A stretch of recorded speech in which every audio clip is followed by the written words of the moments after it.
Welcome students. Now we'll be completing the remaining part of our topic ether.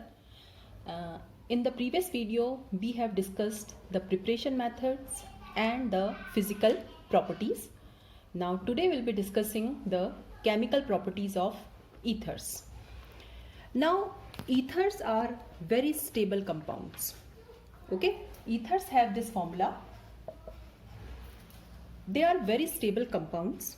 And these are the least reactive of all the functional groups.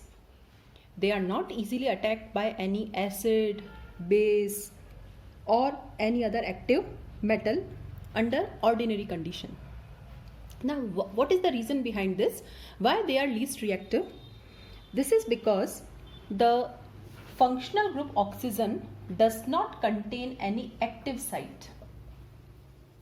It is well protected on the two sides by the R or the alkyl group. Okay, so ethers don't show many chemical properties. Okay, however, they show some of the chemical properties, but only under some particular conditions. So let's discuss the chemical properties of ethers one by one. Now the first chemical property is action of air, or how ethers react with air. So suppose this is my ether. It is treated with oxygen in the presence of light. Now what will happen? You will get this compound.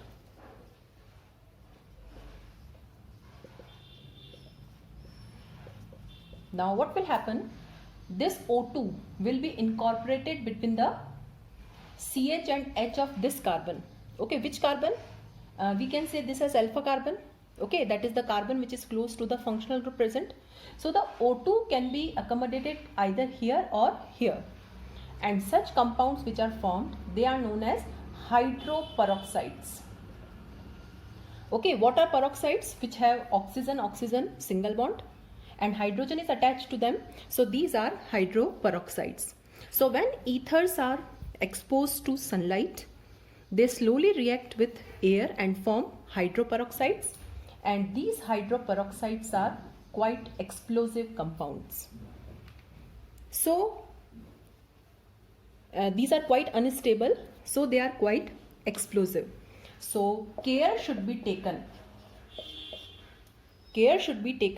while distilling the old samples of ether.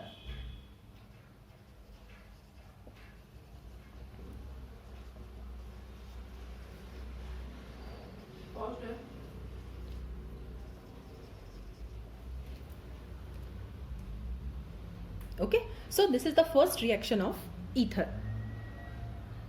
Because what will happen when old samples of ethers are distilled? So they are heated. They decompose violently. So this is why care should be taken while distilling the old samples of ether. Second reaction is with Lewis acids. Okay, now ethers are Lewis bases. What is the reason behind this? Because the central oxygen atom contains lone pair of electrons. So they behave as Lewis bases. And if they behave as Lewis bases, they can easily donate their electron pair to the Lewis acid. Now what are the examples of Lewis acid? The first very good example is your BF3. Okay, its octet is incomplete. Right? So what will happen? The oxygen atom will donate its electron pair to the boron atom through the formation of a coordinate bond like this. One lone pair will remain as it is. One coordinate bond will be formed like this. Okay, and it is a complex compound because there is a formation of coordinate bond. So this is how your ethers react with Lewis acid. Now one more example here it is that the ethers also react with Grignard reagent, okay, forming complex compound. So let's see how this reaction occurs. Now this is my ether, two molecules of ether I am taking, and this is my Grignard reagent, that is RMgX. Now they both will react with each other and there will be a formation of complex like this. Okay. Now the two oxygen atoms will be giving their electron pair to the central magnesium atom.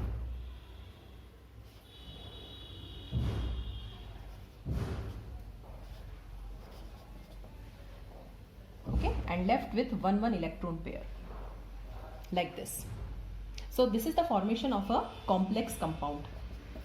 Okay, now the first oxygen atom is donating its electron pair to the magnesium. The second oxygen atom is also donating. That's why the Grignard reagents dissolve in ether, and also Grignard reagents are prepared in ethers only. Okay, because they get easily dissolved in ether. So you have seen that whenever we use Grignard reagent in any reaction, along with that we write ether also. This is the reason behind this. Now the third reaction of ether is very important reaction, and this reaction is with HX, and of all the HX I will take HBr and HI because I know the reactivity order. Okay, which is most reactive? HI, then HBr, then HCl, and then HF. So ethers are normally reacted with HBr or HI. Now let's see what will happen. Suppose this is my ether. Here I am taking one example. It is treated with HI. Okay, now what will happen? Now this is plus and this is minus. Here it will be plus and it will be minus. There will be cleavage of bond. Either the bond can be cleaved from here or the bond can be cleaved from here. Oxygen is negative, so the carbon will be positive. So plus minus and minus plus. So there will be formation of one halide. Okay, one halide is formed and one alcohol is formed. So when ethers are treated with HI, we get one molecule of halide and one molecule of alcohol. Suppose if I take this ether, ethoxyethane, and it is treated with HI, then what will I get? Now this is symmetrical ether. So I will get 2 carbon alcohol and 2 carbon halide. Clear? But suppose if the reaction is like this and I take HI in excess. HI in excess means 2 molecules of HI if I take. This is an important reaction. So here only 1 molecule of HI is participating, but here 2 molecules of HI are taking part. So in this case what will happen? Now you can easily say what is removed? H2O, and I will get both the molecules of halide. Okay, so if normal HI is taken, single molecule, bond is cleaved and we get 1 molecule of halide and 1 molecule of alcohol. But if I take HI in excess, then what will happen? Both the molecules of halide will be formed. Now some special cases. Suppose if I take unsymmetrical ethers, then what will happen? Okay, now one example I am taking here, that is this compound methoxyethane, and if I add HI to this, now what will happen? Because now 2 possibilities are there. Bond can be cleaved from here also and bond can be cleaved from here also. So always remember, whenever there are 2 possibilities, we generally prefer 1 possibilities. That is our major product. Basically this reaction is a type of nucleophilic substitution only. Here your nucleophile is attacking, I minus is attacking. Okay, negative is replaced by negative. So this reaction with HI is a type of nucleophilic substitution and it occurs by SN2 mechanism. Okay, and in SN2 mechanism what we prefer? We prefer that my alkyl group should be less bulky. So in this case your halide should be of smaller part.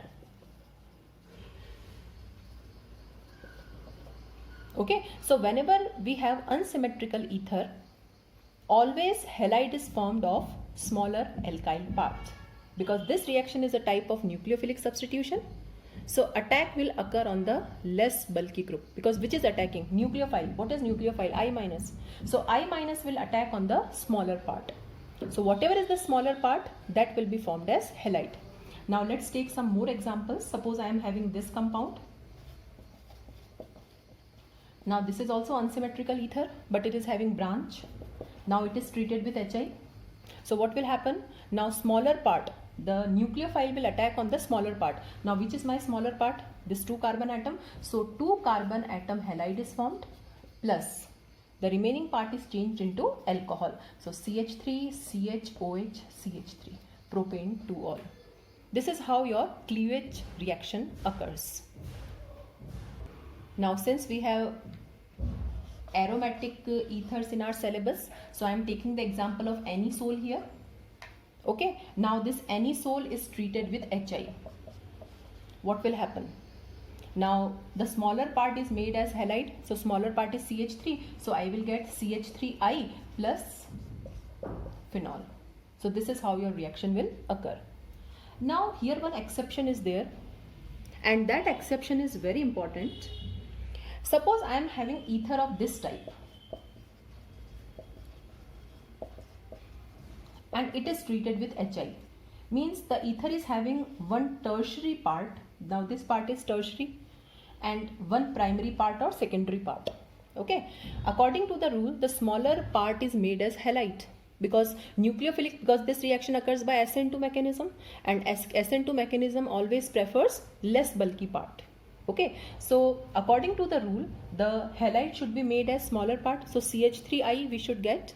But what happens if I have any tertiary group in the compound? Now I am having this tertiary group, then the reaction will occur by SN1 mechanism. Okay, so if I have any tertiary group in the ether, then the substitution will take place by SN1 mechanism, and SN1 mechanism favors the formation of carbocation. So which carbocation is most stable? Definitely tertiary. So your I minus will attack on which carbocation? Tertiary. So this exception is there, that if tertiary part is there, then that tertiary part is made as halide. And what reason you will give here? Because whenever tertiary group is there in the compound, the substitution occurs by SN1 mechanism, and SN1 mechanism favors the formation of carbocation. So tertiary carbocation is more stable, so I minus will attack on your tertiary part. So I will get these two as the product. Now the last type of chemical property of ether, that is the reaction due to benzene ring. Okay, now this is ether, and what the reactions are known as? The reactions are known as electrophilic substitution reactions. Now if I make the resonating structures of ether like this, okay, I will see that the negative charge will appear at ortho and para position like this, same as phenol.